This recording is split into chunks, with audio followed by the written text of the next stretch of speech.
আমি আজকে বানাবো এঁচোড়ের ঘন্ট। এঁচোড়টা জল দিয়ে সিদ্ধ করতে দেব। প্রেসার কুকারটা বসিয়েছি গ্যাসে। এবারে এঁচোড়গুলো ঢেলে দিলাম। প্রেসারে সিদ্ধ করলে তাড়াতাড়ি একটু হয়। এঁচোড়গুলো সেদ্ধ সব দিয়ে দিলাম, দিয়ে একটু নুন, একটু হলুদ দিয়ে ঢাকনাটা আটকে সিদ্ধ করতে দিলাম। নুন দিচ্ছি, দিয়ে ঢাকনাটা আটকে সেদ্ধ করতে দিলাম। অপর গ্যাসে আমি তেল দেবো। যতক্ষণ এঁচোড়টা সেদ্ধ হচ্ছে কড়াইয়ে তেল ঢালবো। মুগ ডালটা আগে সেদ্ধ করে ভেজে নিলাম লাল লাল করে। মুগ ডালটা ভাজা হলে একটু ভালো হয়, তো ওই জন্য আমি তেল দেওয়ার আগে মুগ ডালটা ভেজে নিলাম। মুগ ডালটা ভেজে মুগ ডালটাকেও একটু সিদ্ধ করতে হবে আমায়। সিদ্ধ করতে দিয়েছি। সিদ্ধ হয়ে গেলে সিদ্ধ বসাই। লঙ্কা এর মধ্যে দিলাম। ঝাল আপনারা যেমন খাবেন সেমনভাবেই ঝালটা দিতে পারেন। তার মধ্যে কিছুটা চাল দিলাম। এই চাল আপনারা দিতে পারেন, আবার নাও দিতে পারেন। আমাদের ফ্যামিলিটা একটু বেশি, তো ওই জন্য একটু চালটা দিলাম বেশি করে। চাল দিয়ে এদিকে এঁচোড় সেদ্ধ হয়ে গেছে, ডালও সিদ্ধ হয়ে গেছে। এদিকে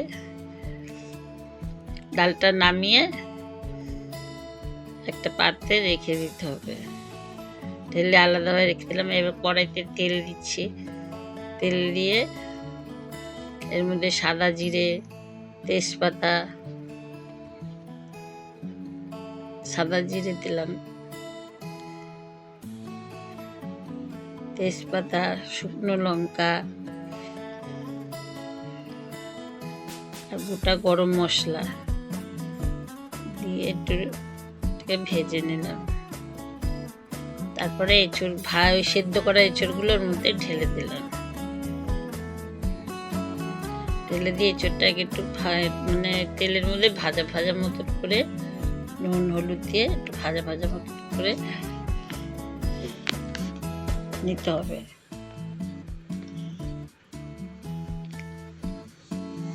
এঁচোড়টা গলে গেছে, দেখতেই পাচ্ছেন এঁচোড়টা গলে গেছে। না গললে তো ভালো লাগবে না। আর মশলাটা রেডি করছি।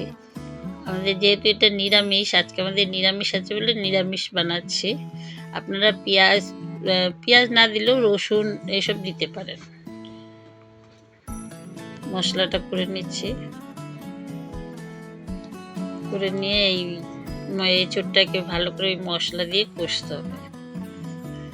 আদা, রসুন, টমেটো যেসব মশলাটা আমি বানিয়েছিলাম সেই মশলাটার মধ্যে ঢেলে দিলাম।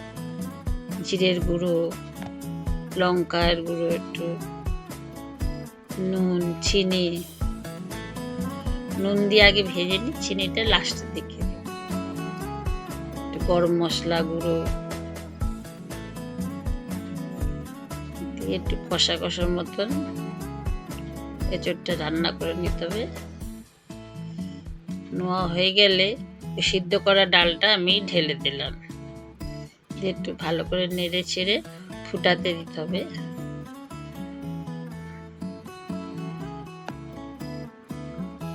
সমস্ত কিছু ফুটে গেলে নামানোর আগে একটু ঘি দিয়ে দিতে হবে, দিয়ে একটু চিনি দিয়ে দিতে হবে।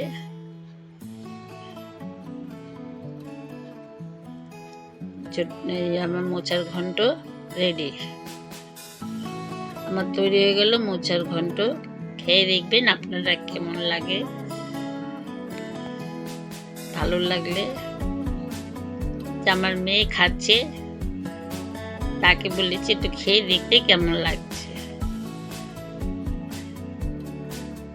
আমার মেয়ে খাচ্ছে এটা।